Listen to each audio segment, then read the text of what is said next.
the B word all the time. And then next thing I know, I hear these little young sisters, they using the B word.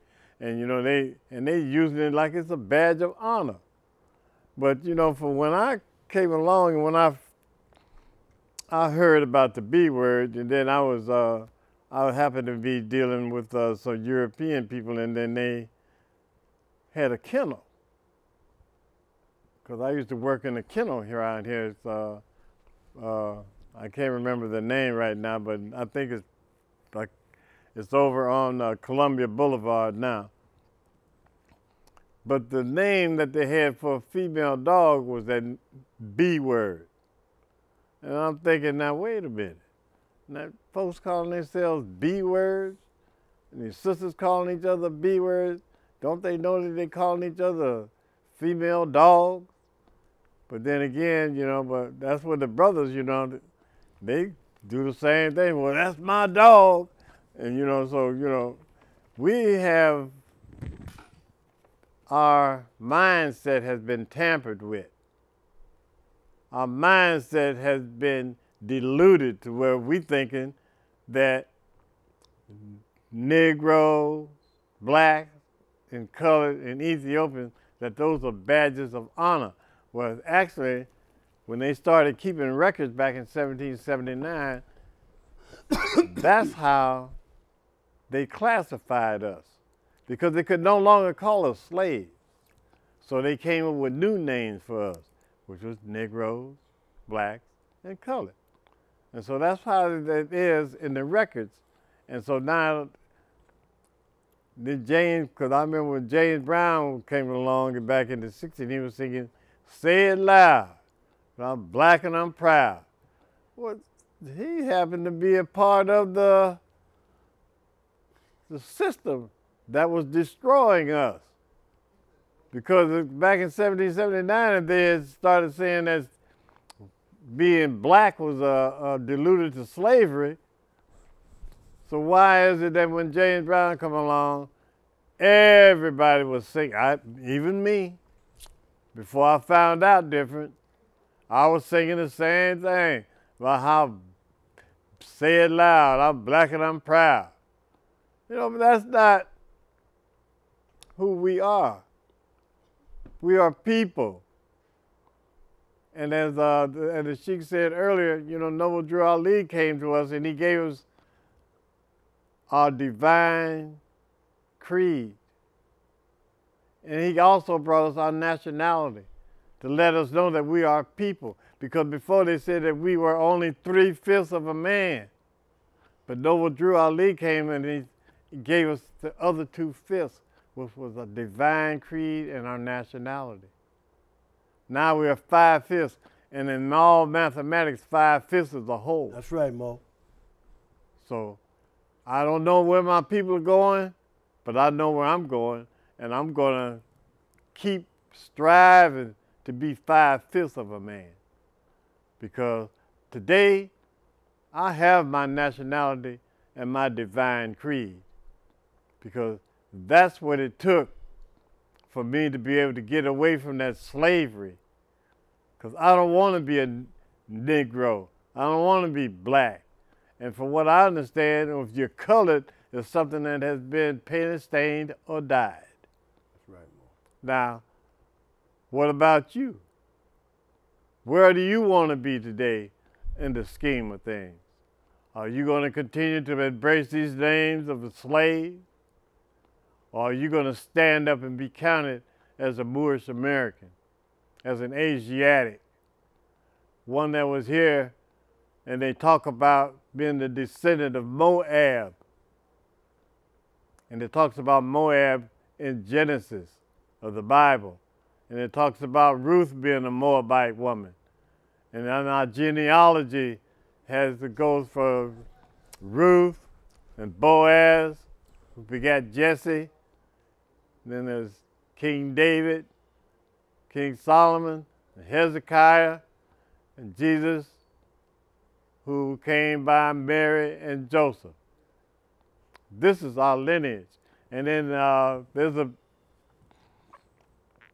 in Revelations, it talks about Jesus having hair like lamb's wool and feet like burnt cauldron.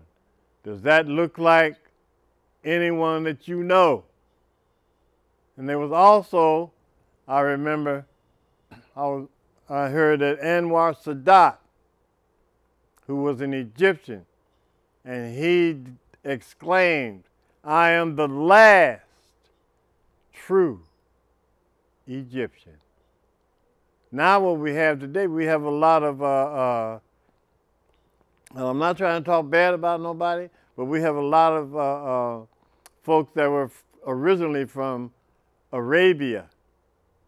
And I look on the TV and I see that that's primarily who they have today as Egyptians. You still hardly see any more of people that look like me as Egyptians. Anwar Sadat looked like me. So that meant that Pharaoh looked like me.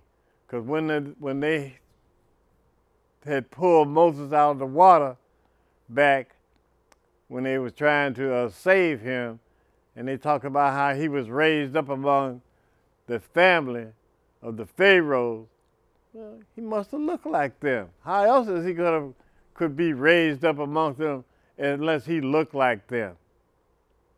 And then when there's another story where it talks about how when Jesus and John the Baptist, when their folks tried to get them out of the city so that they wouldn't be killed, because King Herod was trying to kill all the 2-year-olds and younger. That's right, Mo. Well, where did he go to hide? He didn't go to Europe, because he would have stood out like a sore thumb in Europe. He didn't go to China. He stood out like a sore thumb in China. Where he went was to Egypt land, because he looked just like them and he could fit in and he could be hidden when he's amongst his own people. Because now, like me, if I'm going to commit a crime, do you think I'm going to run to some place like Klamath Falls? No, because that's predominantly European.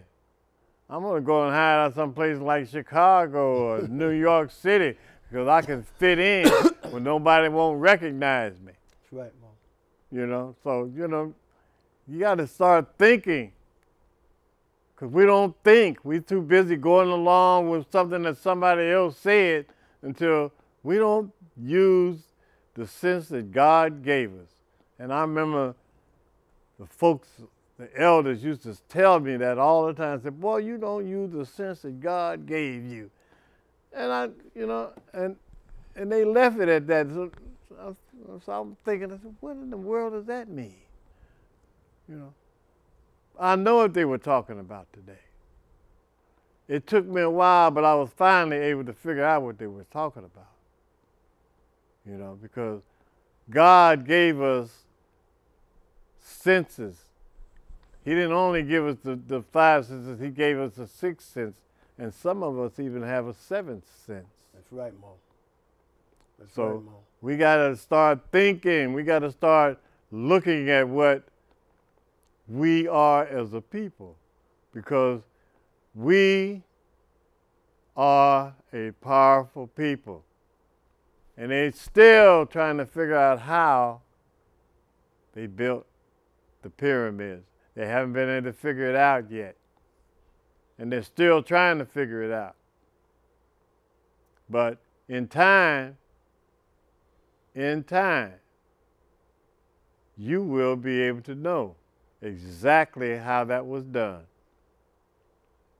And if you continue to listen at these programs, if you come out and visit with us and get these teachings that we have to offer you, you will start to learn about how you can get back into the constitutional fold of life. Right, Mo. That's right, Mo. You will learn what it's about, to see about you stop being 3/5 of a human being. You will learn how to get your nationality and your divine creed, because that's something that will make you whole again. This is something that the Honorable Noble Drew Ali brought us before he passed to the spirit plane. He brought us our divine creed and our nationality because he wanted us to be whole. He wanted us to be a part of the divine family. He wanted us to be a part of the family of men because it says that, you know, we can be, until we get our nationality and divine creed, we will never have something that a citizen will respect. Praise Allah. Now, you might want to look that up. You might want to look that word citizen up and see what it means, because they're telling you everything that you need to know. It's in the language, but you got to start looking up these words. You can't just say, oh, yeah, okay, citizen. Because that don't mean that you are a citizen just because you thought you were a citizen, because you are not. You're an alien. You don't have, like I said earlier, you do not have your nationality and your divine creed, so therefore, why else do you think all these things have been happening? Trayvon Martin and all Dr. Martin Luther King, Malcolm. This is why they were able to take them out and nothing was done about it.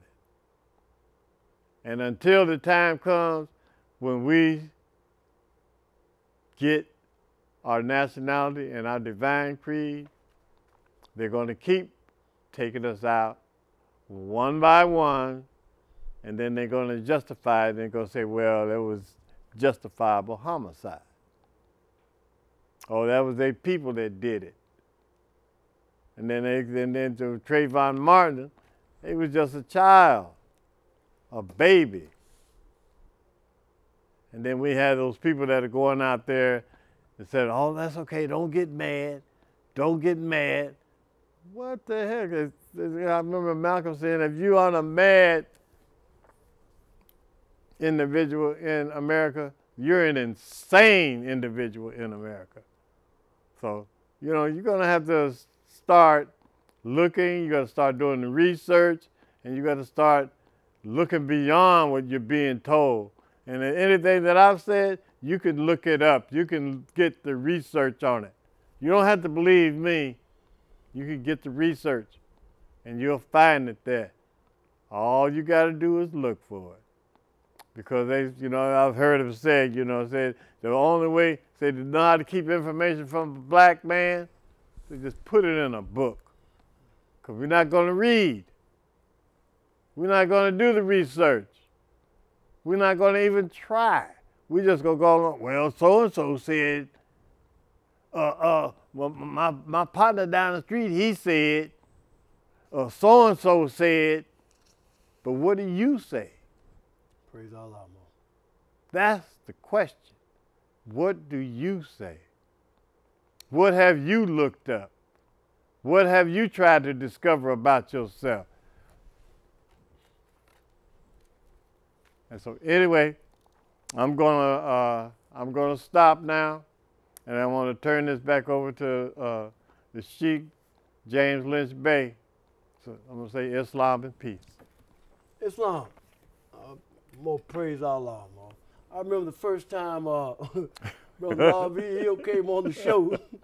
That boy couldn't say 3 words. And you know, now he's showing his eldership because he's telling us some things from experience. And he's a good brother. You know, I honor Navi because the temple, we're going through some things. We're going through some ups and downs about an issue. And the issue has more to do with this brother over here and his family and his daughter. And I honor him for the Moorish spirit that he showed, you know, dealing with this ether. What I mean by that is, we here in Portland, Oregon. And being here in Portland, Oregon, it's lessons that I've learned that I couldn't learn nowhere else. And the reason why I'm learning these lessons is because most of the people here in Portland, Oregon, they are mulattoes. What I mean by that is it's good because most of them have European in them. Their parents are European. And Noble Ali told the Moors that we have different spirits. So if you have a different nationality within your blood, then that's part of your makeup. That's part of your DNA. And being part of your DNA, that's why you act crazy. You act crazy because you got a lot of different spirits in you that's not Moorish. Now I want to show this picture. This picture was given to the Moors, was given to me back in the early 70s by our brother Dr. R. German Bay. And the reason why he say he gave us this picture is because of subliminal seduction. Subliminal seduction is when something goes into your subconscious mind. Yes, now sir. we all say that we know who Jesus was. We all say we know what Jesus looked like. Now we're not hung up in Jesus' color, we hung up in the spirit. But however, God blessed us because the top of this here that you just seen, it says, the Savior of the world returns. It said, out of Egypt and Ethiopia have I called my son. Now, let's look down here at the writing. It's a original Jesus of the line of Ham, Cush, Abraham, David, Solomon, empress of Ethiopia, Sheba, from the royal tribe of Judah.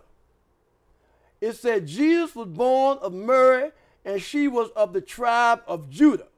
You can find this in Genesis chapter 49, verse 10. You can find it in Hebrews chapter 7, verse 14. And you can read it in Revelations chapter 5, verse 5.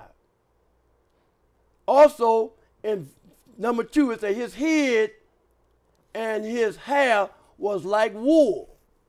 You can find this in Revelation chapter 1, verse 4.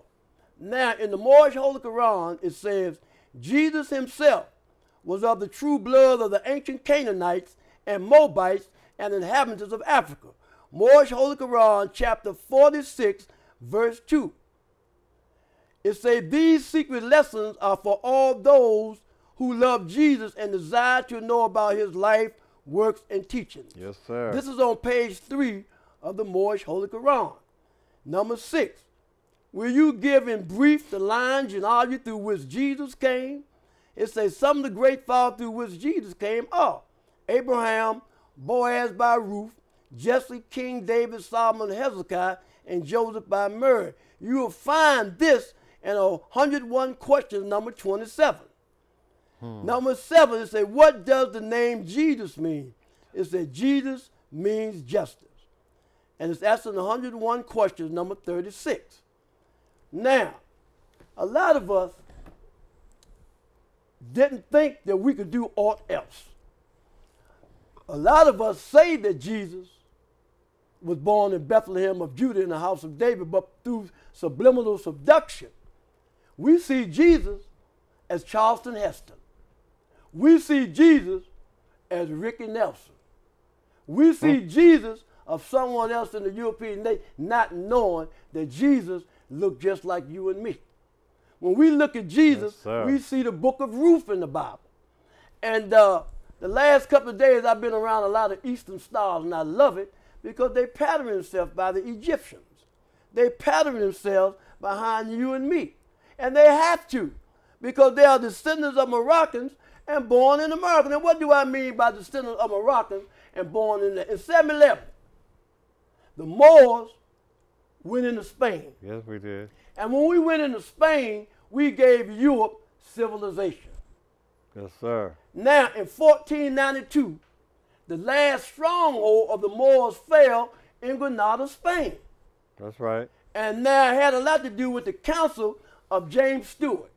James Stewart is the one that you call King James.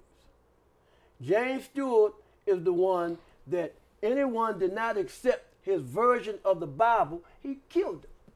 He even got Noah's second son as being the oldest son, when we know that Abraham was not always Abraham. He first was Abram, and then he became Abraham.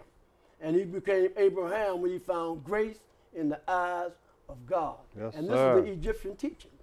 The Egyptian teachings have tools that they say is of the workshop of the mind to help you rise above the things of the earth. And that's what we're going to have to do as a people. You know, I was looking at a parade yesterday, and I got kind of hurt because I seen about 7 or 8 different little organizations that was in the parade. And the parade was about Juneteenth. And Juneteenth is talking about the end of slavery. See? And I remember the last time I was in Chicago, prior to this one, we was in a parade, and there was a sheep, pray for here. We had a big bullhorn. And he'll handle it, and then I'll handle it. And we were talking about Act 6 of our divine constitution and bylaws. And I called Brother Navi Ill last night. I said, man, we should have been in that parade. He said, man, I just had the same thought that you was thinking. He said, because if you're trying to raise and build people up, they need to know that you're in the community, that you exist. So next year, on that Juneteenth, Temple number 2 with our banner is going to be in that Juneteenth. Yes, we're going to be into that, and we're going to blow our bullhorn and let you know that Noble Drew Ali is living, and he found the Moorish Temple of America in 1913. Yes, and what we're going to try to do, we're going to call across the country. And we're going to try to get some brothers and sisters to come here in Portland and help us march in this parade so we can let people know that Noble Drew Ali is here. You know, all families. I don't know no family that don't go through things. But when you go through things, don't kill your brother. Don't kill your sister.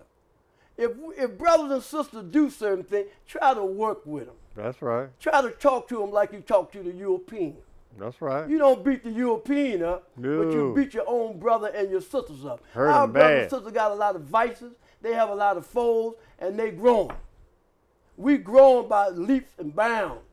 But I'm not going to let nobody just crush a brother and a sister if they don't need it. I was talking to Brother Navi Hill about our chairman.